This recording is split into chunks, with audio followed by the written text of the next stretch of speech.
Hey. Hello.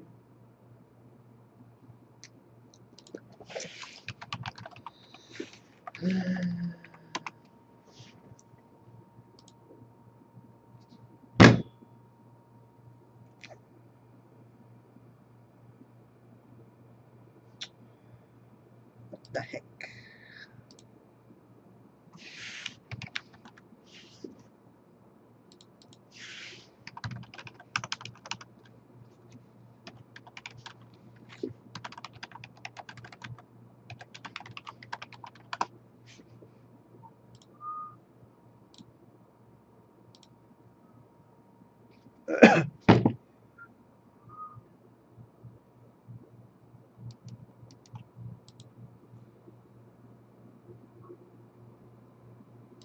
Yo.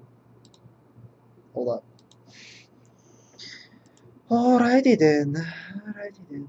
Close that. Open that. What's up?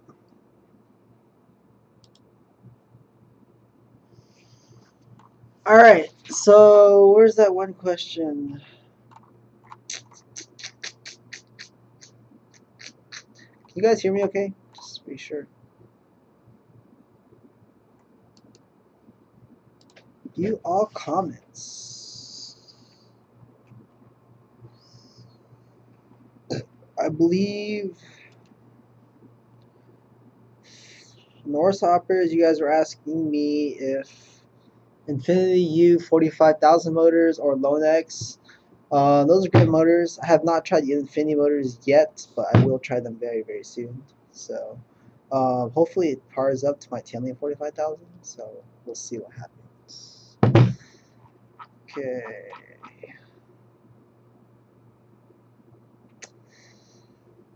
Shout out to the Florida Airsoft group because you guys asked. Subscatter Gaming. I don't know what type of gaming you do, but I play Xbox 360, so with Battlefield 4. Pretty cool stuff. Let's refresh.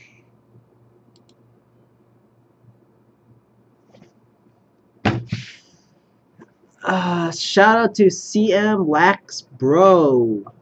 What up? What up, Bryce Morgan? MCH Airsoft, what's up?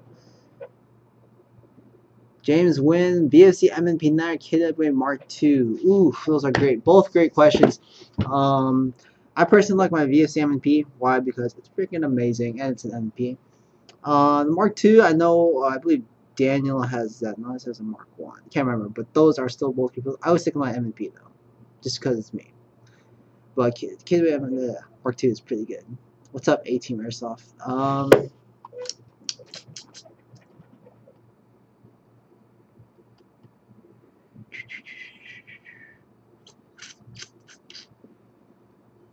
Fortunately, I don't have a paper for shoutouts today because Daniel's in the meeting. So, A-Team Airsoft, you are 5 feet, okay? And you any play care ideas? Yes, Banshee. Why? Because I'm like 5'7", 5'8", and I wear Banshee. So,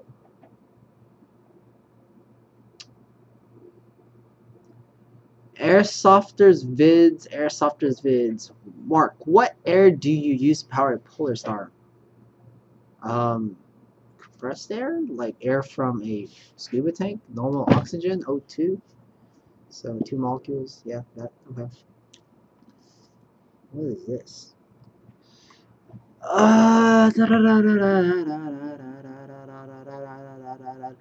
What's a, what is the screen size of your phone? Be back.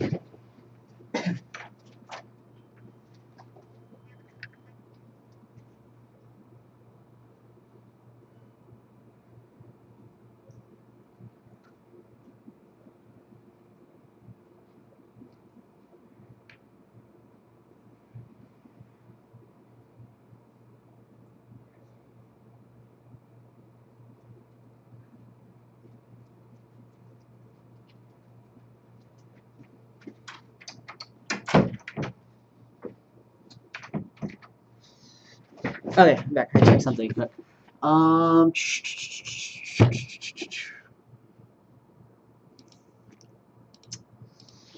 Let's see.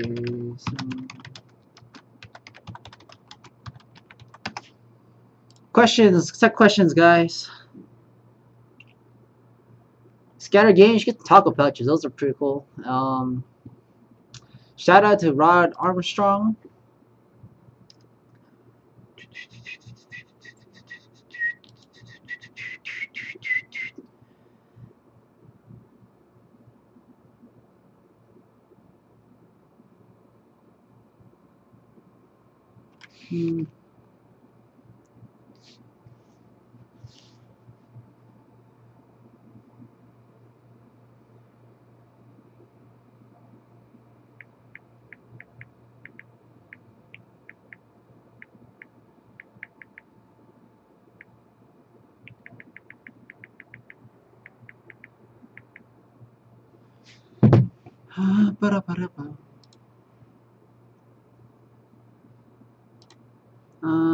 What do you think of the WE Lucas Boyden? What do you think of the WE Scar Mark 17? It's a pretty cool rifle and has that cool feature where you put the gun on safe and decompress the springs. So that's pretty cool. Instead of me pulling down the whole pistol grab and then pulling the ARL or pushing the piston back just to decompress everything. So it saves a lot of time.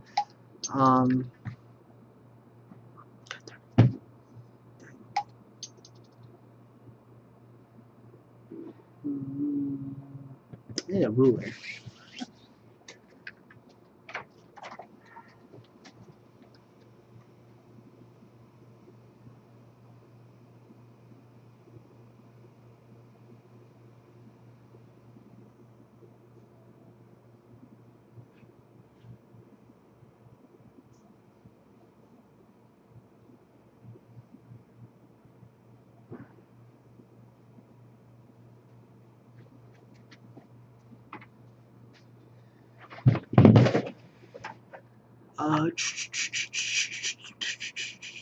What a good down to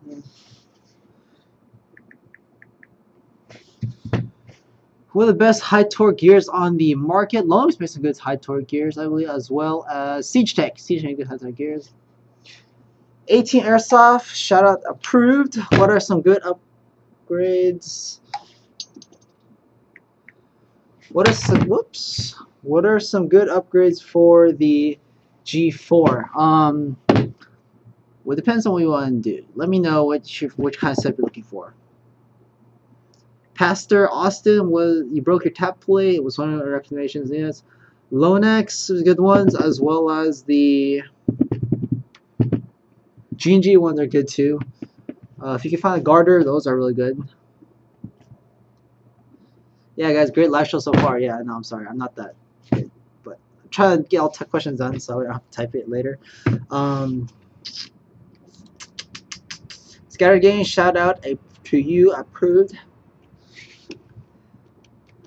Spencer Jack, if I could dual wield any airsoft guns, what would those guns be?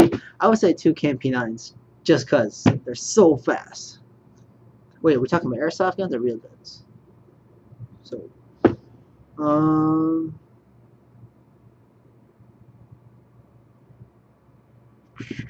Mark Sam 43, is it sad that I spent more money on airsoft than in your car? Yes and no, but everyone has their own hobbies, so. And yes, I fly away because humans can fly.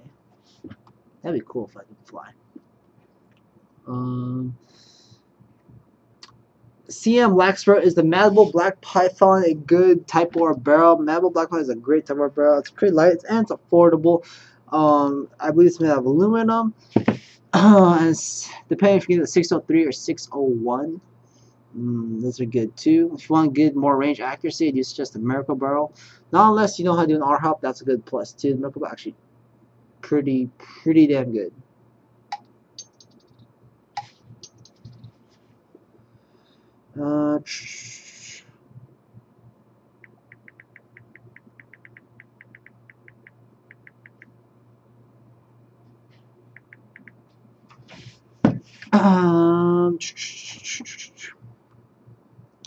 Good CQB focus G4 $250 price range. Good question.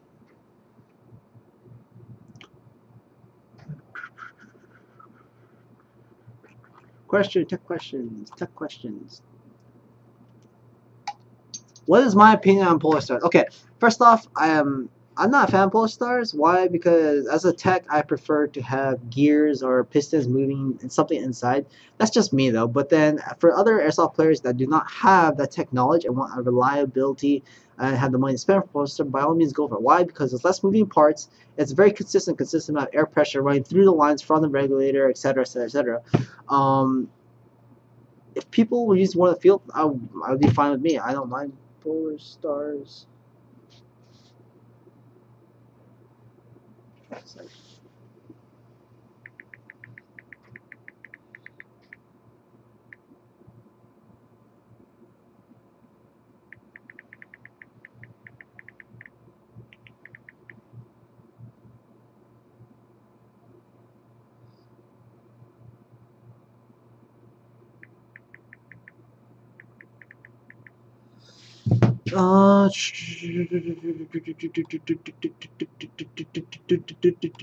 EPM release set maybe next month or so. Or Polar Star thoughts on Pro with Hollows are amazing. It depends if you install it properly and if you properly stabilize it onto the gearbox shell. Yeah, Pro Hollows are pretty good. What grip do you think would go good? Where's Bob? He's coming soon. Alright. What grip do you vertical grip or angle foregrip, I believe someone asked. I can't find it, but I know I saw it. Personal preference really depends on the gun as well. I like a vertical grip on my SCAR, but I like the AFG on the standard rail system, so. Do you know what a PID is? I thought you brought it in. No, it's not in the box, so I don't know what's at. No, it should be in the box. It should be by Daniel's desk. No, that box was super light. No, it shouldn't be in the box. It should just be by Daniel's desk. I'd wait for Bob if I were you. Let me finish up here. Dude, he's gonna be so tired. Like 3 minutes. Mark. Oh. Oh, Scattergun, that was your question. P90? Okay. Yeah. Halo, Call of Duty, or Battlefield? Why not all of the above? Is Mike out there? Other Asian Called dude? earlier, right? Yeah. Should we open our own field? We should. Why not? Oh wait. Maybe because we have to work with law enforcement first before we open our own field. But we'll see.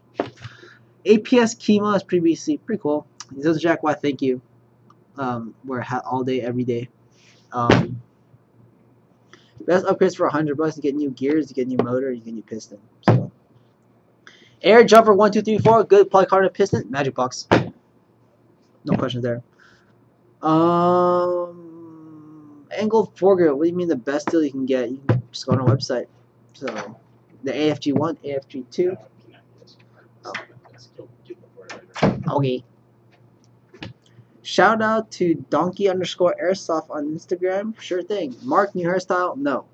I wish. Maybe I'll cut my hair. I don't know.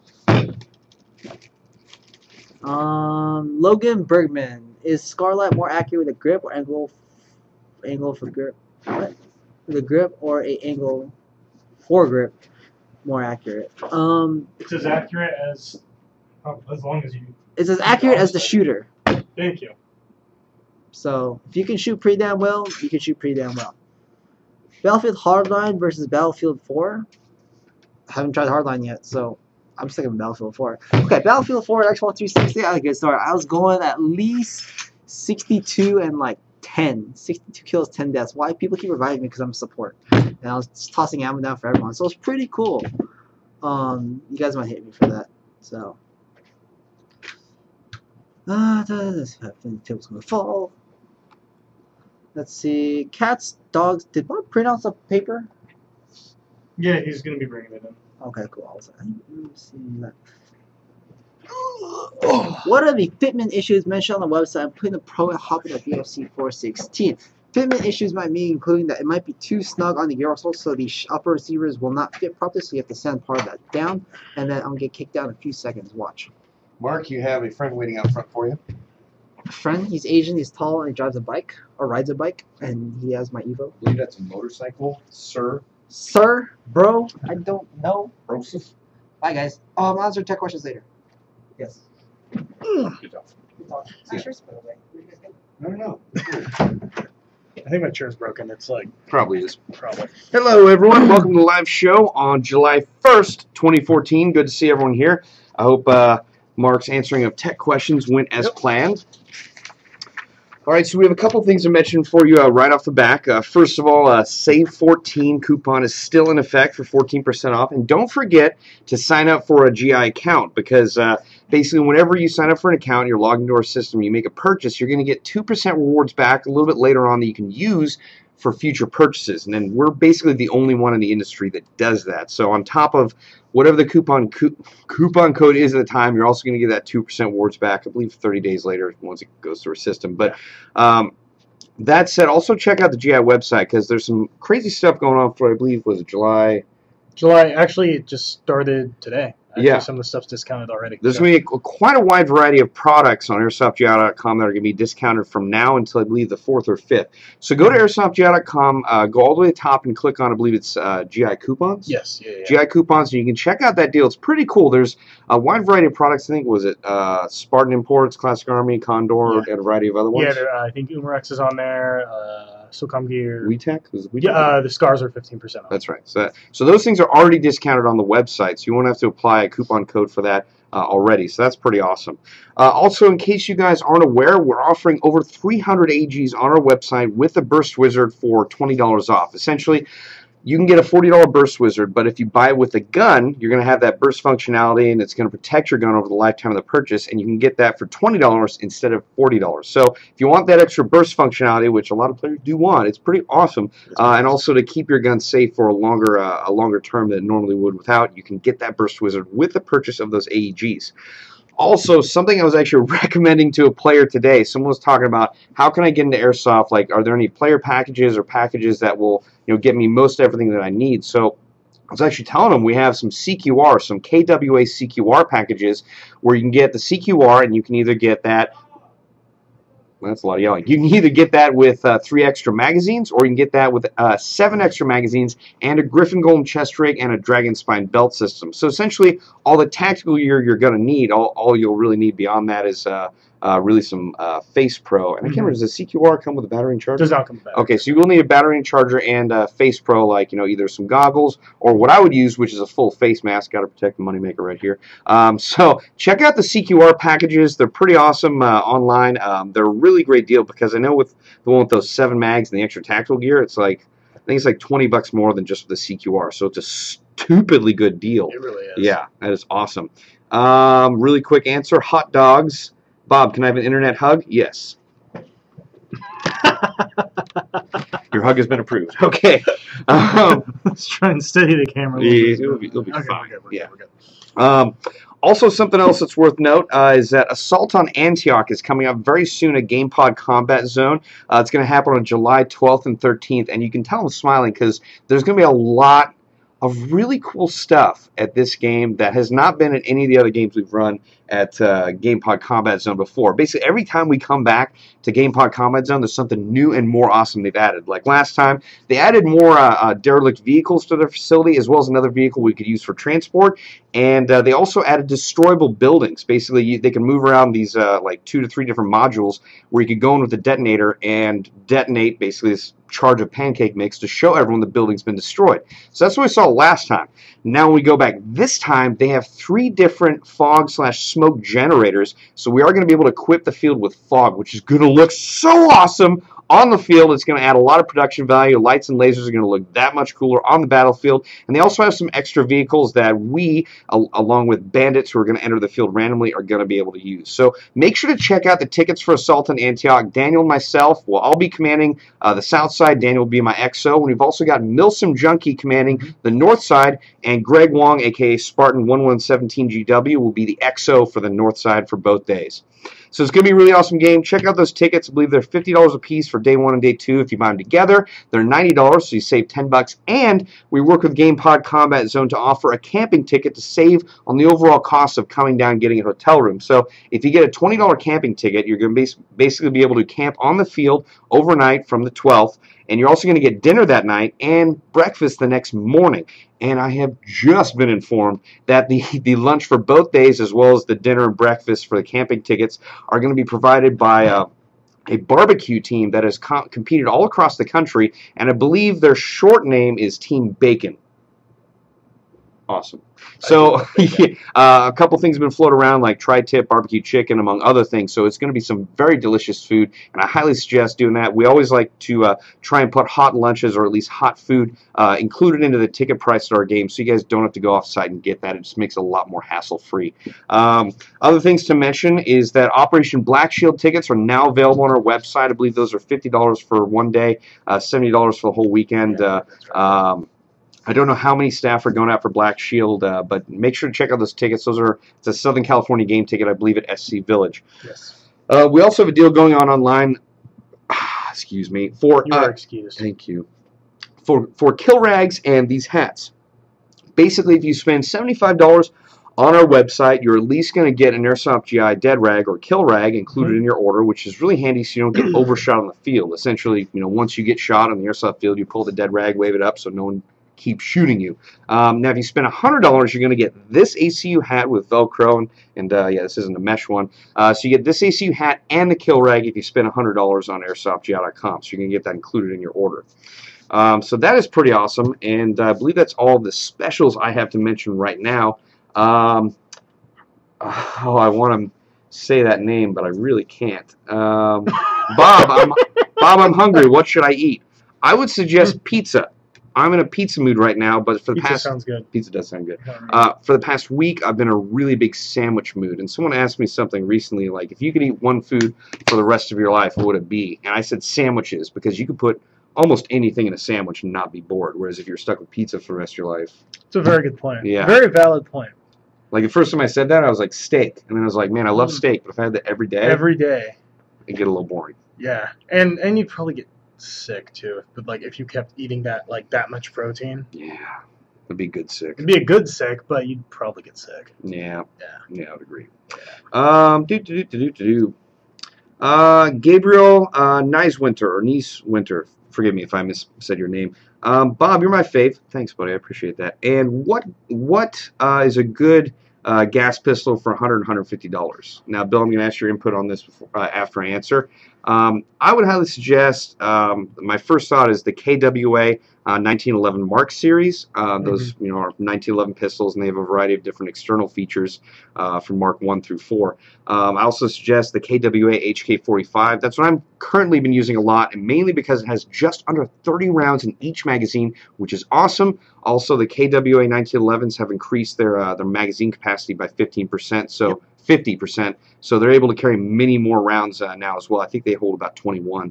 Also, the Elite Force 1911 is a great gun. It shoots just under 400 feet per second, meaning it's great for outdoor fields or the fields that have those 400 feet per second limits. Also, the Elite Force 1911 kicks like a mule, which is the main reason I like it, and it's awesome to fire. What are your thoughts? I do like the KWA 1911 series.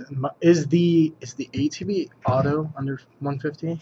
Well, geez, Let's double check real quick, because if it is, I'm actually gonna say ATP auto, because I don't know. I like the fact that if you can have a pistol that goes full auto, because sometimes that's just fun.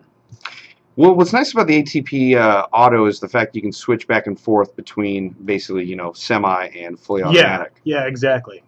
Which is pretty dope. And the ATPs can also be outfitted with a high-capacity mag, so you can carry, I believe it's 48 rounds. 150. Yeah, 149.95 on AirsoftGI.com. So yeah, the ATP auto is another really good option. Good call. I hadn't thought of that.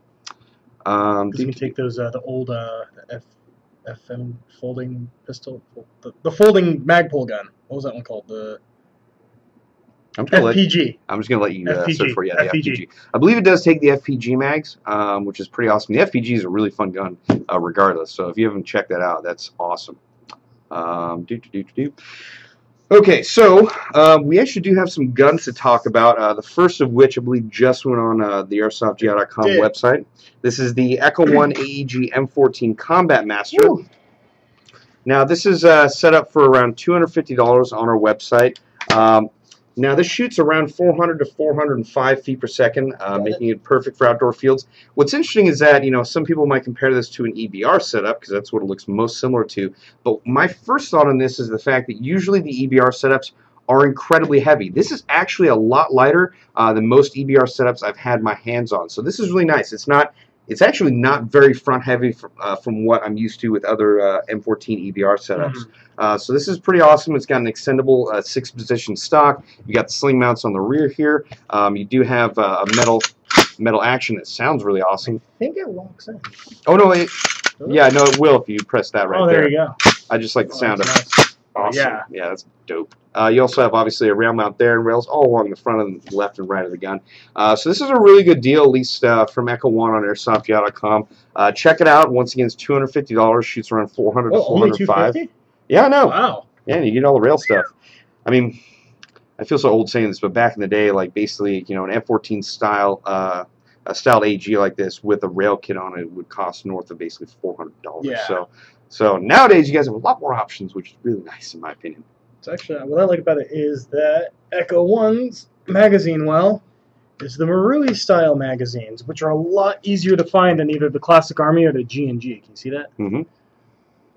So I think because like King Arms makes some, you got the actual Marui ones, and you got all like the SEMA clones and stuff like that. So magazines for this guy is going to be a lot easier to find than some of the other brands. Yeah, right. It just sounds awesome. So, also, you know, if you're going to use this for a movie prop, that sound is going to be extra awesome to have because you're going to get that realistic sound to it. And it's surprising how many people use airsoft guns in either short films, feature films, or whatnot. You know, there's obviously there are actually even video game covers. I can't remember if it was Medal of Honor Warfighter, but there were a couple video game covers where a dude was holding an AK, and then the bottom you see the winding wheel.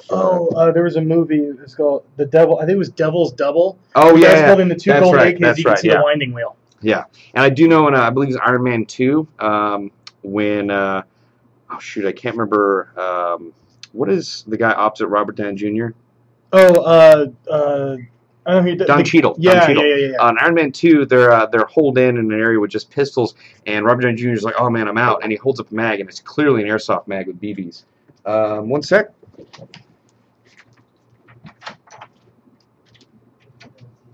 Okay. Philip, in order to give this to you. I guess we might as well just mention this now too. Since Aaliyah P90 Girl is going to be out here in about a week or two, we actually have this new gun that went on our website. It's a Classic Army Full Metal CA90TR Tactics XT. Now, while it is a mouthful, this is essentially a P90 with a front body kit added onto it. So you're going to get rail space up front, and it's actually interesting that we have both this and the Echo 1 M14 on here, because both of these guns, some other versions I'd seen of them were much more front heavy than these ones are. Like this one, when I picked it up, I expected my grip to drift down a little bit because of all the weight up front. Yeah, it's very light. It's surprisingly light, yeah. So it's made out of some lightweight material, and you get that pre-installed on the gun, which is pretty nice. And you also get the stubby foregrip with the package. Let me see. Stubby foregrip. Yeah, includes the rail and the vertical grip. This shoots around 370 to 380, so this is actually... I like that it has that FPS, because normally with that length of P90 you expect it to be an outdoor setup. The red dot. Yeah, it's got the pre-installed red dot. Little red dot. It's adorable. So this goes for $324.99 on our website. This is mapped, so that is going to be the price you're going to have to pay for it. But for like a really custom out P90 right out of the box, it's pretty awesome. What I like about it is because someone like my size, I've never been able to hold the P90 in like the correct fashion. It's like my too short. Yeah, my thumbs and my trigger finger like hit, but with this, I can actually like hold it like a normal person. What I would do is, if I had that, I'd probably get a PTS Go-Gun gas pedal and just mount on the side, because the vertical grip is a little bit too small for me. I mean, the stubbies are meant to be like that, but I would just mount that Go-Gun gas pedal so I'd have a firm grip on there, and that'd be pretty awesome. Very nice. Very nice. Very nice. How much? To James Wynn, tip of the hat, sir. There you go. This one's just kind of fun to hold. Actually, I just like playing with the magazine. Trung Tran, what is that guy's name sitting next to you, Bob? Well, his name is Bill. All right. Let's see. See if there are any questions. Bob, how come there are very little Airsoft events here in New York? I don't know why there are very little, but we are looking into holding some events there in the near future. We are really busy right now with preparation for Assault in Antioch, but we are looking at events all across the country. So we'll start putting a little bit more work than we already are into events in New York. But I appreciate you asking. Trust me, you guys are not forgotten. No, you are not. 2 vert grips, so you don't have to hold the pistol grip. Nice. P90 Girl from Colin C Music. I'm going to her usual field in a couple of days. All-Star. Actually, from what I believe, P90 Girl works as a ref at Elite Ops Airsoft. She also works with Airsofters of Georgia, which is a great group. But what's great about P90 Girl, she actually goes to she plays at all the different fields around there. She's equal opportunity, and she's also a really nice girl to talk to and plays Airsoft like a badass. So, and she don't want, she'll just go out with just iPro and that's it. Yeah, that's what I told her. She would have iPro and like no gloves. Like I begged her to put on gloves, and she gets shot the hell up and just doesn't even care. Does not even care. So makes the rest of us look like wimps. I know. I wonder because I didn't want to go out and play for the last part of my trip out there because I was just beat to crap, and I was just taking a break. And she's like, "Well, can I take your face mask, go get some footage?" I was like, "Aaliyah, I gotta warn you, I puked into this twice in the past 3 months." Nice. She's like, "I don't care." I was like, "Well, puking in your mask?" Well, I couldn't pull it all the way up, so I puked through it partially. Why were you puking though? Well, okay. That's what I want. All right, Bill, you haven't been in the marketing department for very long, but the thing is sometimes, a lot of times, I push myself too far, and you know how I wear a lot of crap. Yeah. You're okay. It's like the football throw up. No, that's exactly what it is. I thought it was like you had some bad shellfish. No.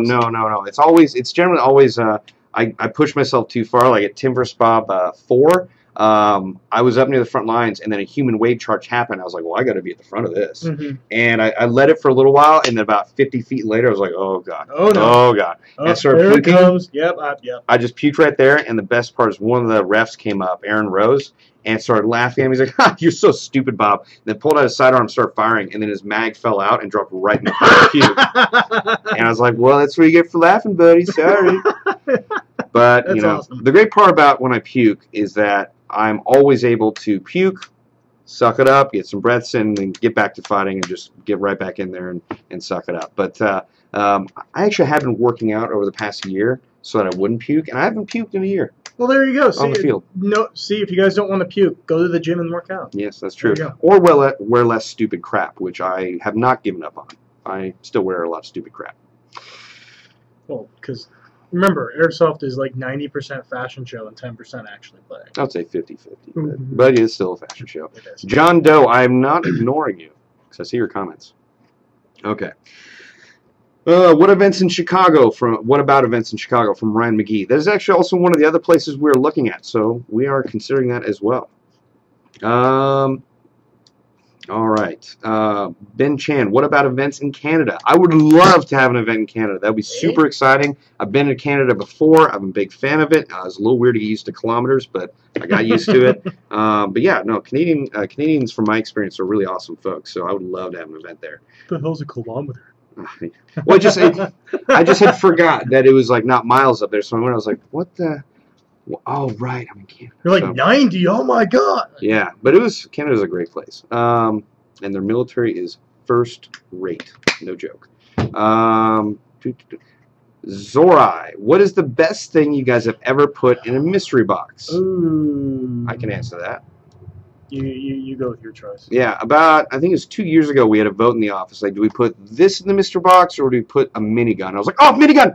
Put a minigun! I would want one. So we did a minigun mystery box, and one lucky winner got a minigun, and I believe we've done it a few times since then. So, yeah, it's basically, I felt bad because, someone who got the mystery box right away, they basically got a redemption in there for the minigun. So they're like, oh, crap, I got something stupid, a piece of paper. Oh, my God, I got a minigun! So it was quite a surprise for them, I'm sure. I'm going to say, yeah, definitely minigun. Yeah. Definitely.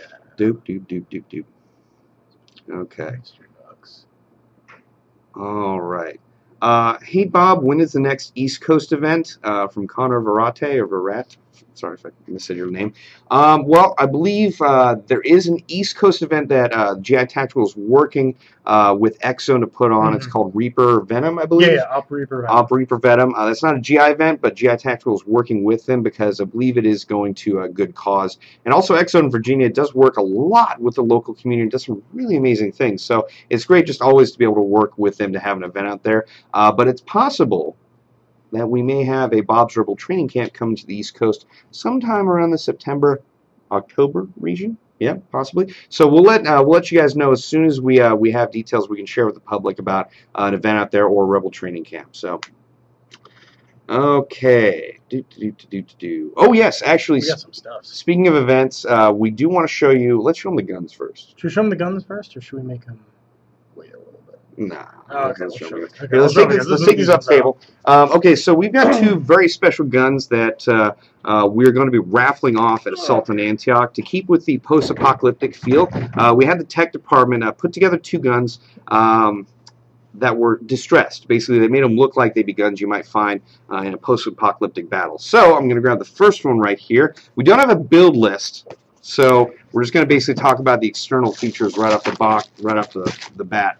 Okay, so obviously this is an AK that has some rails on it, and the tech department. Oh wow, I didn't even see that. Yep. So obviously the tech department has added a custom paracord setup to the stock, which looks really awesome. They've done a great job on that. They've also distressed the entirety of the exterior. As you can see, it's got. It looks like what has some wear and tear on the rail kit, but that's just basically cosmetic. They've also sanded off or done something to these areas where the edges are basically, again, distressed, but it looks pretty awesome if you guys can take a look at that. Let me just move this over. So it looks like a gun you'd find in a video game or in some sort of post-apocalyptic scenario. I would suggest or refer to the game Stalker or Fallout possibly. You might see this AK minus the rails in Fallout, so that's pretty awesome. Obviously, I think they called it the Chinese assault rifle. yeah, that is correct. The Chinese assault rifle. I've repaired quite a few of those in that game, just to keep them running. So this is really cool. This is the AK version. I mean, this honestly feels really awesome, and I like the distressed look because there's very few of these out on the airsoft battlefield, or at least something that looks this close to, like, you know, what someone who's like LARPing or costuming or someone who's going for that like post-apocalyptic feel would wear. So that is really awesome. I'll learn how to do this. Yeah, I mean, it basically just, once you do it once or twice, you know how it works. So, yeah. I like how they tied it in under the stock. That's really really secure. So why don't you here? You want me to grab the other? Yeah, can you grab the other one? Yeah, I'll grab the other one. My personal favorite. Yeah. So we're gonna be raffling off one of these for each day. So yeah, we're gonna have one post-apocalyptic gun for each day, along with all of the raffle prizes that Spartan Imports is offering for that event because they are sponsoring Assault on Antioch. All right, next gun. All right. All right, so from what I can tell externally, this is an Echo 1 Platinum M16, which is a really awesome base gun. And they've distressed about everything on here, which I think looks awesome. Like, all the rail segments are distressed. The body's just, oh, wow, that looks really cool. So you guys can see that there's wear and tear on this baby. You're going to look very unique with this on the airsoft battlefield. Even if you custom it out, it's going to look even more awesome. So this is pretty great, and they've also added on a tactical flashlight on the front here. That's definitely a good feature to have. Oh, wow. That's, yeah. Awesome. Awesome. So these guns are going to be raffled off, one on each day for Assault on Antioch. I got to hand it to our tech department. This looks dope. Spencer knows how to distress. Spencer does know how to distress. Oh, yeah. I wasn't sure if I could mention that. You want me to mention everything? Yeah, mention everything, but let's split this half for each day. Okay. All right. So now that I have this here, for each day, we're going to raffle off some of the following prize items for Assault on Antioch, care of Spartan Imports. Let me take that off. So, for the first day, we're going to be raffling off 2 Goblin Solo Clears. Now, in case you're wondering, the Goblin Solos are those mini grenade launchers, basically the handheld ones. They essentially act like a small shotgun, which I am a huge fan of these, especially if you play Team Fortress 2. It looks similar to what the Scout is carrying. So we're raffling off for, like, each of the days. We're going to be raffling off 2 Goblin Solo Clears, 2 Goblin Solo Blacks, 2 Goblin Solo ODs, 2 Goblin Deuce Blacks, which are basically the Goblin Deuce they have 2 barrels instead of 1, and 2 Goblin Deuce Woods, 1 case of BioVal .20s, 3 Z High Kappa 5.1s, 1 S&W M&P9 Compact, 2 Thompson M1A1 Spring Rifles, 1 Classic Army Sportline SIG 5.52, Classic Army Krebs AK, Classic Army M14 Matchwood Stock Proline, Classic Army Colt M4A1 Proline, and a Classic Army M16 SPR. So they're going to be raffling off a lot of stuff, and that's just for one day. We're going to be raffling off more the second day, so that is really awesome. I'm also a big fan, like I said before, of the Goblin series of launchers. They look awesome. The Goblin Solos, in particular, are great for hiding on your person in case you're ever captured. You'll have one shot at freedom to get out of there, but you can hide the Goblin Solos in a variety of different spots because they're only about that big. But they pack quite a punch as long as you don't miss with your one shot. So I highly suggest checking that out as well. Yeah, this thing looks even better on camera. Like I'm just looking at the image of it, and it's like, yeah, right? Really cool. It just looks really, really unique. Look at that. Like it. I know you should give Spencer my gun and have him do this. If you're really nice to him, I'm sure he would. In case you guys don't know, Bill's a huge fan of M16s. Actually, similar to me. I like M16s as well, but I believe that's what you run almost completely right now. Yeah. Yeah. Yeah, because my M4 is not working. Well said. All right. Oh, man. And this is actually my Guns and Echo on Platinum, too. So. Oh, nice. Scatter Gaming. Scatter Gaming. Your shout-out has been approved. All right, let's see. Let's see if there are any questions worth answering, or at least questions that aren't statements. It looks like Milsim Junkie's here. I didn't see his name in the comments, but it looks like some folks are asking about him. Once again, Milsim Junkie will be commanding Sultan Antioch, the north side. So if you want to join his team or play beside him, make sure to get tickets for the north side. John Doe, get Tim on the show. We'd love to have Tim back, but he is really busy over at the Chris Group over, I believe I can't remember what town they're based out of. Yes. Bob, I just called delivery for pizza. Thank you so much. You are welcome, sir. Very welcome. All right, let's see. Yes. Oh, there he is, yep. Yeah. Okay. Well, it's nice to see Milsim Junkie here. Hello, Arwen. Good to see you, buddy. Let's see. Spartan Leia, too. Oh, Spartan Leia here. Awesome. Holy buckets of that's a lot of guns, dudes. Nice, Leia. That's funny. Oh man, Tim's here and GamePod. Wow, this is a full show. Well played. Very well played. Oh, good call, GamePod. The game Assault on Antioch is limited to 200 players per day. So the odds of you getting a raffle prize are actually very good. Considering it is a very limited number of players. So I'd highly suggest getting those tickets as soon as possible before they run out. And we're looking at some very interesting ways to film this game. So I think the action footage should be really exciting. You got a full house of friends in here. No, that's awesome. Where is Spartan 1117 GW? I am judging, sir. Yeah. Indeed. Greg, get in here. Well, he can't hear you if he's not in here. Oh, good point. Quite. Valid. Quite. Indeed. Okay. All right. Pearson Manikas. Bob, why do you have to be so cool? Stop it. Stop it, guys. Stop it. Alrighty. Set this one down. I like that flashlight. Kind of want to get one. Yeah, no, those are really good. I can't remember. I think let me take a look at those flashlights. They're not Enforce. I'm lefty. It's on the wrong side. I'm judging you. Whatever. Not quietly. Okay, so these flashlights right here, actually, they've been pretty popular. The first one I saw was on actually Greg Wong's gun. Well, like they just sit so perfectly with where your thumb sits. Like. No, those are really handy. The thing is, like, lately for me, I've been really into having the Manta rail pressure switch holder. Oh, okay, yeah. Now, if you guys aren't familiar, Manta the company Manta makes these really cool rail covers that can also you can put pressure switches inside of them, so you don't have to have an extra mount on your rail, or you don't have to tape it to the gun. You basically put it into that rail cover, and it works really well. I've been using mine for over 2 years now, and it is awesome. I use it on just about every gun where I have a pressure switch on it. And also, a lot of people don't know this, but the Manta rail covers are rated for use and actually issued to Marines for using the M27 IAR. It's really good at preventing, I guess, preventing your hands from feeling the heat, even if you're using gloves. Their rail covers are treated, or basically are made with the idea of like preventing, I guess, heat from transferring to the grip holder. Must be like a high temperature silicone, like what they use for Yeah. like wiring or stuff like that. Well, the cool thing is they even made a barrel shroud for the 50 cal. Yeah. So that you can change the barrel out just using your gloved hands. You don't have to pour water on it. I even saw ones where it goes on the suppressor. Yes, they also do have the Yeah. suppressors, or the suppressor covers. So, I mean, that's not stuff you're going to really use for airsoft, but I mean, they definitely have government contracts and Yeah. shows, so that's pretty awesome. Also keeps your hands from getting all cut up from the rails, because sometimes those things are really sharp. Yeah, and also the rail covers are really comfortable too. Yeah, so, they're very squishy. Oh, and a cool thing is one of the Manta kits comes with a cover for your vertical grip, so you can actually add a pressure switch into that. Inside your, if your thing doesn't have a setup for a pressure switch. Yeah, absolutely. Okay.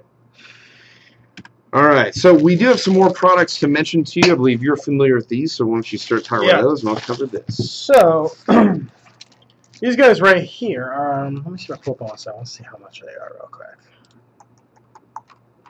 These guys they're universal pouches, and they're by Strike Industries. And let me see if I can get it in the camera. As you can see, there's multiple different layers of elastic in there. It's elasticized, guys. I'm gonna milk that for as long as I can. Nope. So you can actually fit a multitude of different types of magazines in this. Whether it looks like you can do double stack M4, AKs, M14s. I think even a G36 mag should be able to fit in there without getting caught. Plus, it's got on the front, it's elastic, so you can fit. Looks like single stack and double stack pouch magazines. Pistol magazines, yeah. Yeah. So it's, I mean, not bad actually. I kind of like it. No, I think it's pretty cool. That you can go double stack in it. I think it's really nice you have options for different ways to carry all those different magazines. Because one thing I've noticed is that it's much more, well, it's easier on the pocketbook if you buy pouches up front that can handle a variety of mags. That way you don't have to keep coming back and buying different pouches. I mean, we'd love for you to buy more stuff with us, but, you know, we also have to be honest of, like, you know, what you're going to be happier with when you're purchasing stuff from airsoftgear.com. You know, you might be able to actually squeeze 3 M4 mags in here. I'm not saying that it will, but you have to might. play test that. Yeah. Because there's technically 3 pockets. You got the one right here. Right here. Oh, I should just look at the screen. Yeah, look at the screen. So you got the one right here, you got the one here, and then you got the main one in the front. That's dope. So you might be actually able to squeeze in 3. Granted, it'd be like really thick, sticking far out, but you might be able to do it. So I'll have to try that later. now that's made by J-Tech. Do you know what the pouch is called? Pouch is called, I had it up. Strike Industries Universal Magazine Pouch. It's a very creative name. I was off on who made it. So, Strike Industries Universal Magazine Pouch. And I believe those go for $29.99 a piece. And you can use our coupon codes on them, so that is pretty nice. Yeah. Now, a few other things to mention. Let me take a look at these. This is something that I'm uniquely interested in. I pulled those up just for you. Don't forget the other ones, too. Thank you, buddy. Now, this is a spare magazine tube extension for basically the Marui gas shotgun that just recently got released, the TM870. Okay.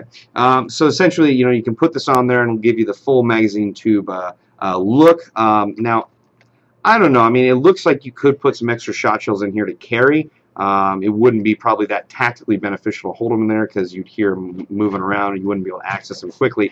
But for cosmetic looks, this is going to at least make the TM870, the gas shotgun, look a lot better. And more than likely, within the next week and a half, I'm going to be buying one of these for mine. And also, another thing we have on our website, these are M870 tritium sights. These go obviously on the M870, and they give you that cool sight picture that you can expect, especially if you use them in different games. And they have tritium sights on them, so those definitely aren't cheap, but that's because they are worth it. You can see them in low light vision, and that is awesome. Now, other things we actually have some Prometheus hop-up tensioners. Now, this one is for the Marui AEG series, the flat type, and this one is for same, just not. It just can't take the go in the Marui Uzi. see, Prometheus hop-up tensioner with soft and hard for Marui AEG's flat type. That's this one. And this is Prometheus hop-up tensioner with soft and hard for Marui AEG series, except Uzi. And this is the bridge type.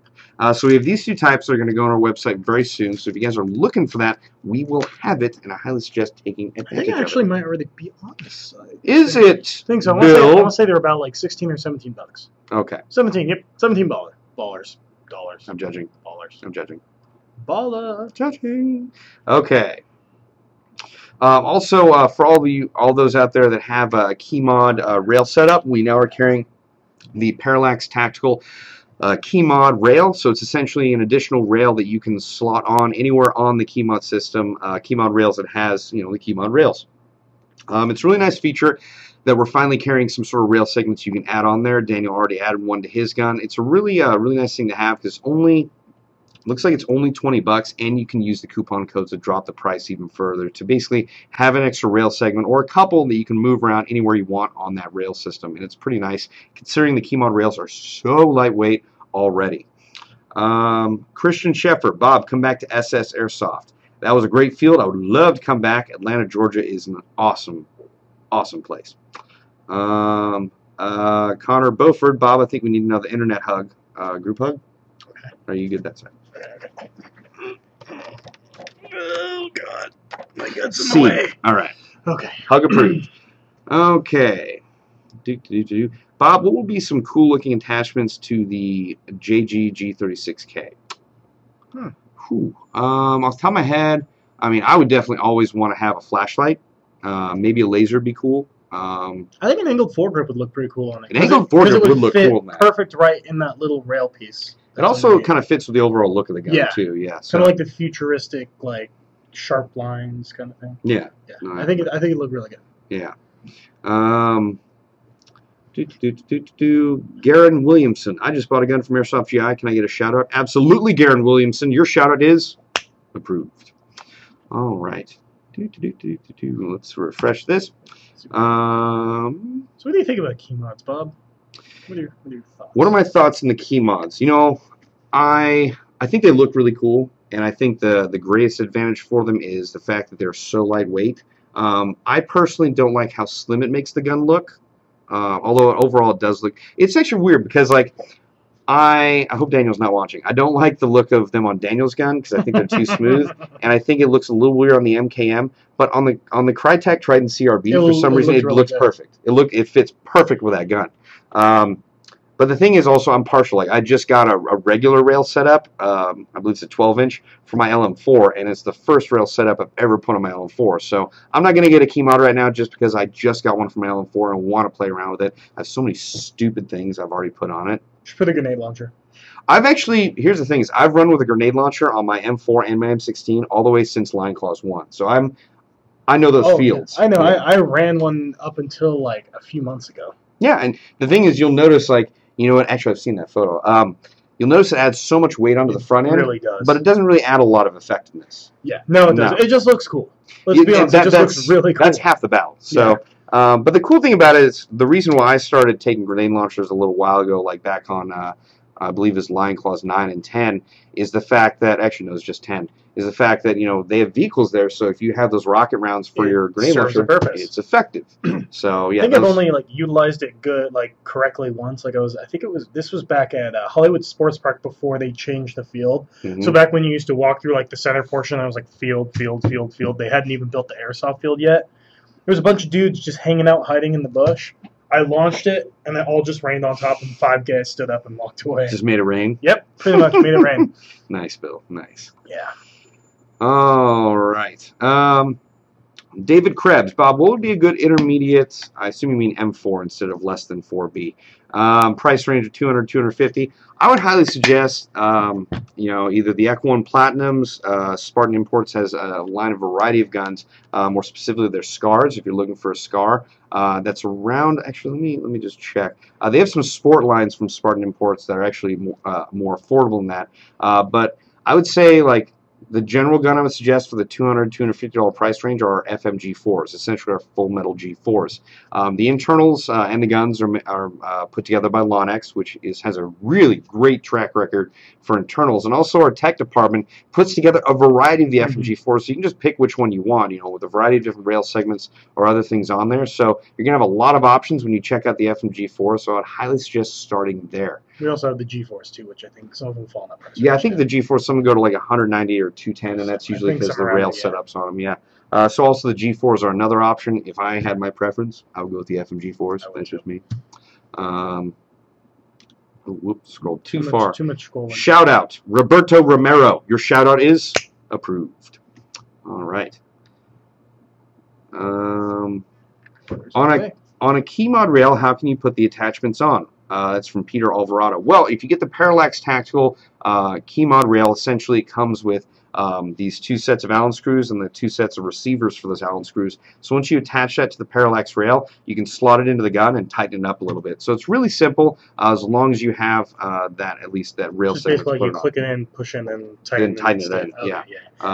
I want to do that too, because like I mean, I've never had a key mod. Well, the thing is about the key mods is that they're so lightweight and so comfortable that most folks, at least from what I've seen and from what Daniel's done, is like you really don't need a lot of covers for or actually attachments. You can run it as is. But it is nice to have, like, you know, an extra segment you can put like a flashlight, a laser, or something else on. It'd be weird if you had like a little rail piece this big and you used it to attach your grenade launcher to it. Well, you've seen those small grenade launchers are like that big. Yeah, you can do that. I'm talking the full length one, so it's just attached at the one point. Now you run the risk of breaking the grenade launcher. Yeah, I know. I broke mine. I had to do some Dremel work and rescrew and stuff like that. Judging. Alexander Ham. Hey Bob, can I have a shout out? Yes, you can, Alexander Ham. Your shout out is approved. And Caden Zamora, your shout out is also approved. All right. So what do you guys think? Spectre MPC big for. Spectre MPC for a big person. What do you guys think? I'm 6 feet 2 inches and 280. You know, I would say I would get the Spectre modular plate carrier medium, and that's because there was a fellow who used to work here named Aaron Zidich, who was much larger than me. He was like 6'5" and around, and he was around 250, 280 if I had to guess. And he used a Spectre modular plate carrier medium, which is what I use. I know the larges are there, and I've never seen someone who fits a large. It's made for a much bigger gentleman, like maybe a Greco-Roman wrestler or something. I don't know. So I would suggest a Spectre modular plate carrier in medium. Yeah, even my medium, I have it in the back. I have the 2 pieces overlap, so it's really tight already. I can imagine bigger than that. Yeah. So it can get quite a bit bigger. So I would suggest the medium. If you want it, you can try on a large. I believe we do have those here at our walk-in store for you to check out. Alrighty. Should we show them the American engine? Yes. Because it is 4th of July this Friday. That is true. So we do have a Polar Star Fusion engine that is a special. I believe it's the Patriot edition. It is. We actually, I believe, sold one of these today or yesterday. I think the walk-in store sold one. Like I think it was yesterday. They had it for 1 hour. And someone gave me like, I want it. I need it. I got it now. So pretty awesome. America, red, white, and blue. Patriot edition with a big old American flag. That is awesome. That's how it's done. And then, if that's just too much red and blue, the other side is red, white, and blue. Very well played, Polar Star. Very well. Very well. I like the colors. Polar Star, if you're watching, you should make them in different colors. So if you want one that's green, get one in green. You want one that's purple, get it in purple. J Palaz 123. Bob, coming to Arizona soon. I don't have anything on the books just yet, but I'm hoping to visit there, and I desperately want to play at one, if not both, of the fields that I'm aware of out there. I believe there's Vanguard Indoor Playground, and I believe Fort Adobe, I think. I could be wrong.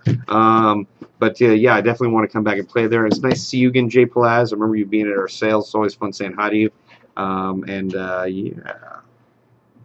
And thank you for buying a Nerf Kill shirt last time. I appreciate that. The Nerf Kill shirts are available on airsoftjaw.com. I think there's only a few left now.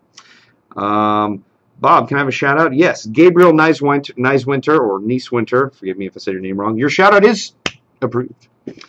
Gumby Airsoft, your shout out is likewise approved. You know, you gave me the burps now. I keep burping now too. Unacceptable. It's contagious. Jacob Johansson Tamerlov, your shout out is approved. Hashtag shout out. Hey, I'm starting a YouTube channel. Can I have a shout out? Tony Baroni. Yes, you can, because your shout out is approved. All right.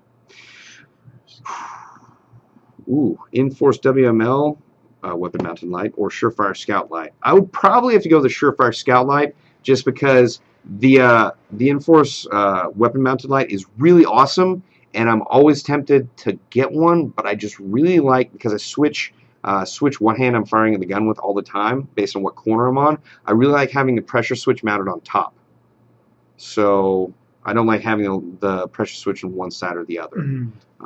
So I think the weapon mounted light looks awesome, and I'm really tempted to get it maybe for my shotgun. Yeah. I like the Surefire too. Yeah. I like, you know, they're here in California. They're in Orange County. Yeah.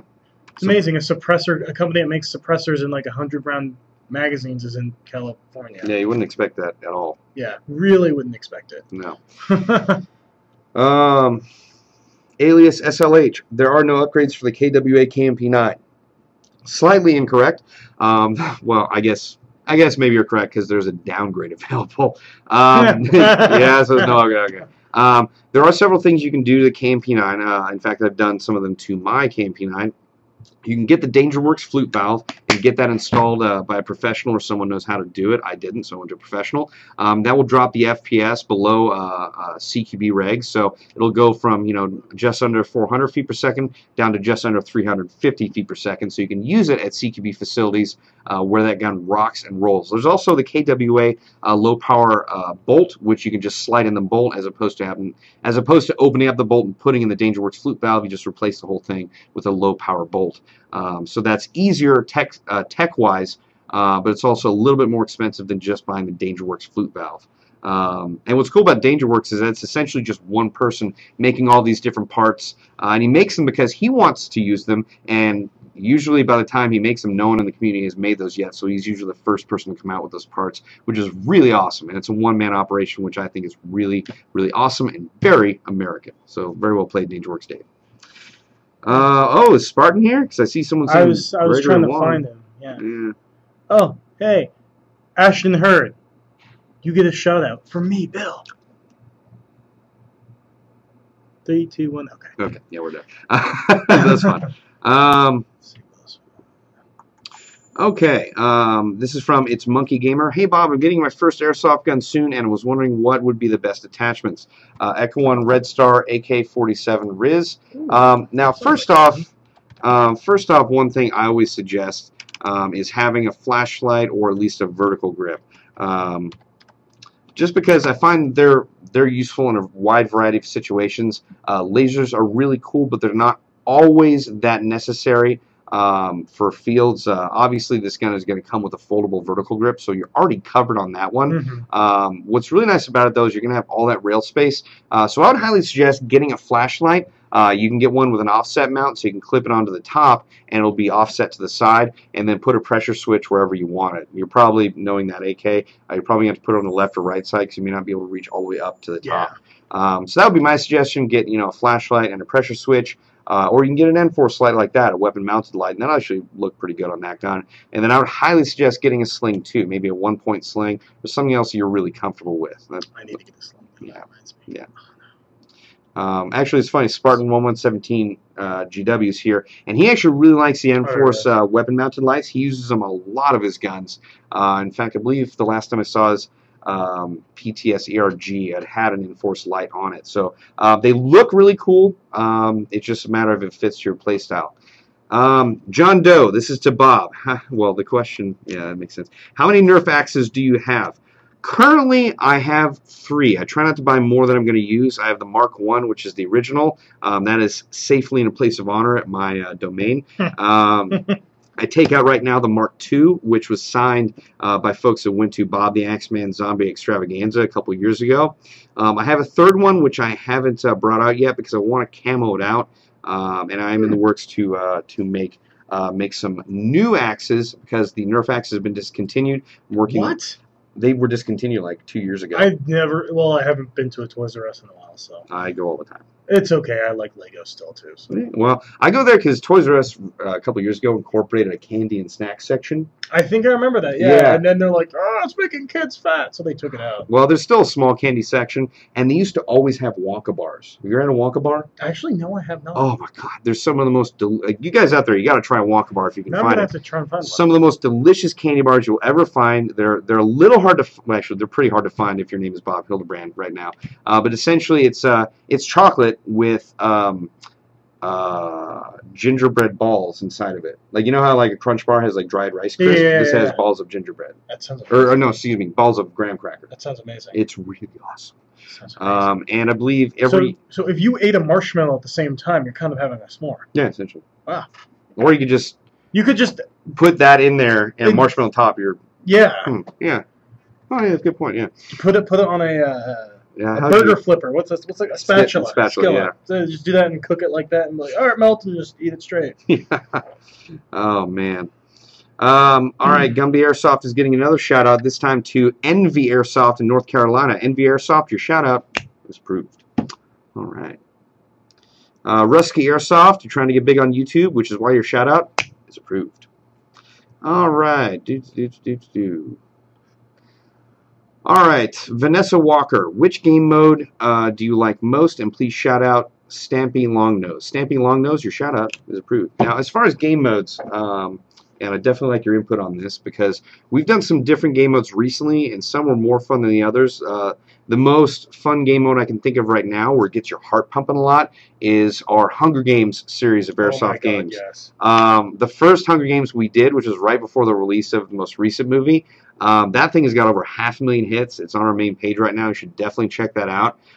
There was a Hunger Games Godzilla edition where we played, and Bill was actually the first person to get captured by Godzilla, mauled to death, attacked.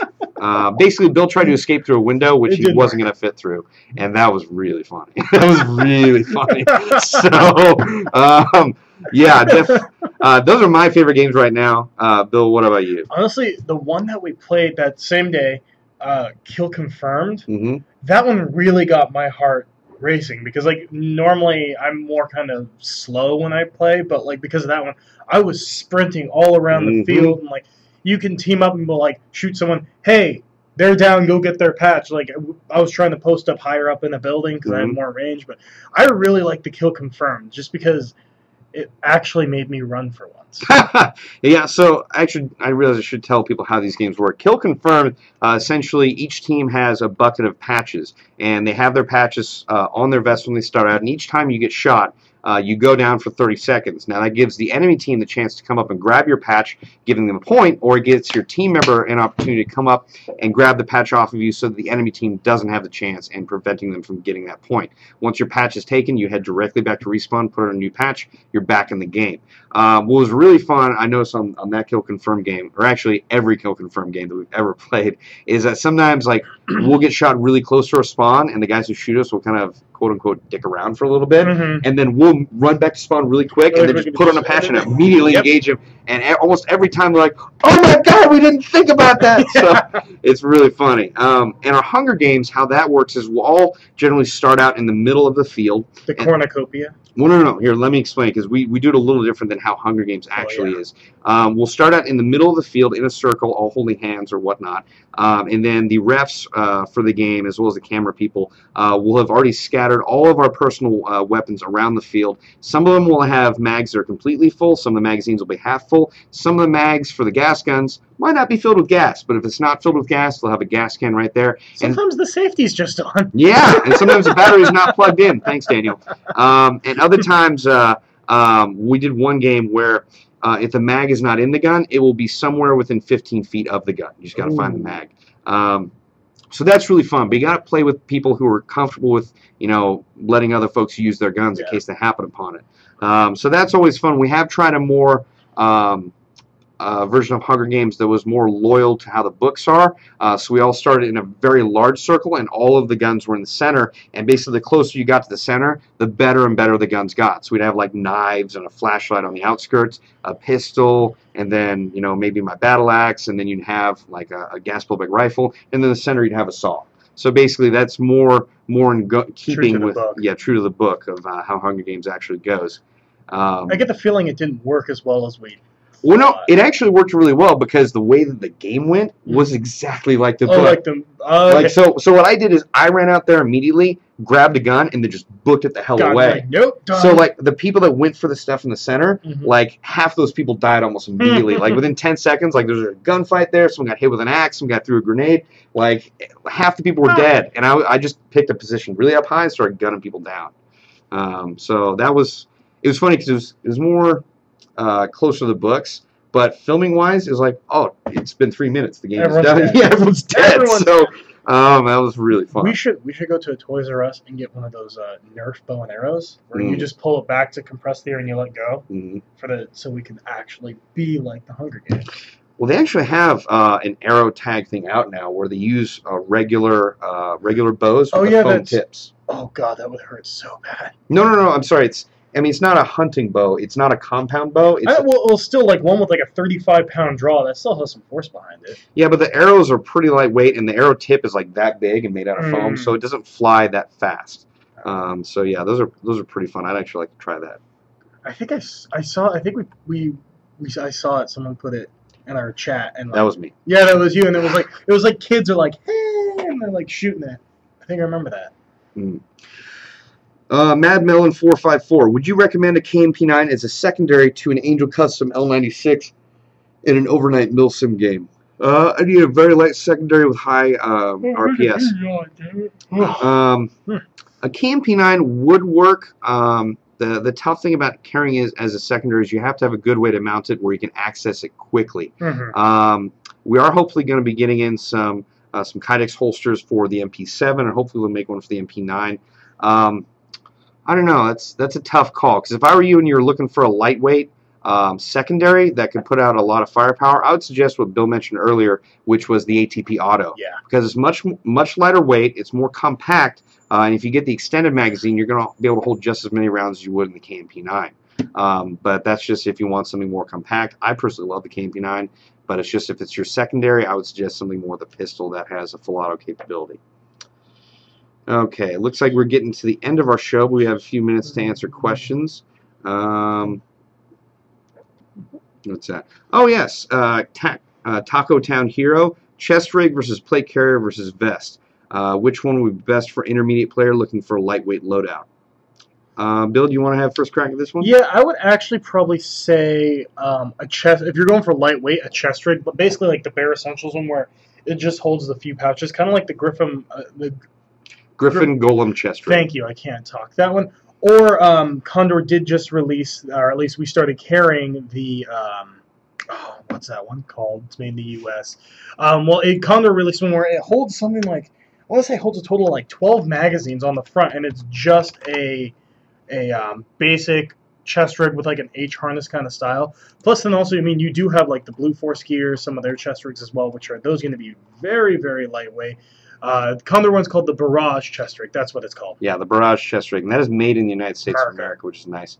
Yeah, if you're looking for a lightweight setup, Blue Force gear is probably the best option, because that's basically what they focus on, is some sort of lightweight rig. You can get the Blue Force gear split minus chest rig, you can get the rack minus chest rig, or you can get just the 10-speed chest rig. The thing about the rack minus and the split minus is that it's going to allow you the option of changing out the pouches, whereas the 10-speed chest rig, whatever you buy that for, whether it's M4 and MP7 or whatever, those pouches are sewn in there.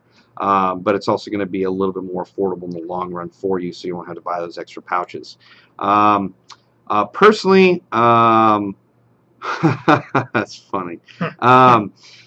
Personally, I prefer plate carriers just because it feels more awesome, and they're also more solid and rigid. I don't like stuff flopping around as much on my chest rigs or plate carriers.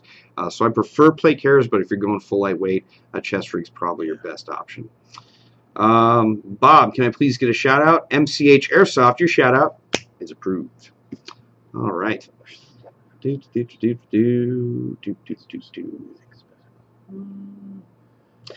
Colin C. Music, good tactical boots. I personally would wholeheartedly suggest the Under Armour Tactical Valsets boots. I got them over a year ago. Each boot weighs less than a pound. They're incredibly comfortable, very breathable in very hot environments. It's very well ventilated, and I keep saying this because it's so true, but it's like walking on clouds of awesomeness. What about boots for you, Bill? I actually run the Oakley SA Assault boots. I've had them for probably about 5 years now. Nice. And I actually own 2 pairs of them. I have the 8-inch ones, which have they're basically all the ankle going down to like the size of your foot is the like the canvas material, and they have drainage holes too. So if you walk through water, it doesn't just all get trapped. And I have the 6-inch, which are all completely leather. And those ones, actually, I believe both of them have Vibram anti-slip soles. So, I mean, I've beat the crap out of them, and I don't know, I love them. I like Oakley stuff, that's why. Fair play. Shane Hope, what is your opinion on a gas blowback rifle, and what would you need to get to make it a long-running primary rifle? Oh, perfect question for you. Yes, very good question, Shane Hope. I personally run an LM4 PTS. I mean, it's very similar to the other LM4s. It's just PTS themed and has a Magpul lower receiver. But yeah, honestly, you don't need a whole lot to make that a long-running primary rifle because KWA made the LM4 so well. So I'd suggest getting an LM4 and a couple of things that will make it run a little bit smoother. Maybe some murder oil. We just started selling that on our website, and I've actually been using it a lot very recently, and my gun functions perfectly now. I just I didn't keep it as lubed as I should have, but once I put in the murder oil, it was running so smooth I couldn't believe it. I also got a Rainier Arms charging handle. It's not going to necessarily extend the life. It just makes it easier to charge the bolt, which is really nice. So I honestly because the LM4 is so well made, you don't need a whole lot of extra stuff to add to it. That's what I like about it, as opposed to WeTech gas blowbacks. Is most of the people I know that use those had to put a lot of money into them, and they're really committed to them by the time that they get set up right how they want them. But the LM4 is great right out of the box, so that's what I would personally suggest. But that is going to do it for this live show on July 1st, 2014. I don't know why I have to keep reminding you guys what year it is, but I have to do that to myself. I thought it was 2013. I'm judging again. All right, but hey guys, thank you for stopping by. We really appreciate it. A special thank you to GamePod Combat Zone, Tim Sargent, Spartan 1117 GW, Milsim Junkie, as well as Spartan Leia for showing up today. We really appreciate it, and I appreciate it too. Well, once again, this is Bob the Axeman Hildebrand, and this is Bill from Marketing, and this has been the GI Live Show on July 1st, 2014. Thanks See for you stopping guys by. later. Bye-bye. Bye-bye. I think I know how to turn this off. Bye. Is it off yet? I don't know. We're going.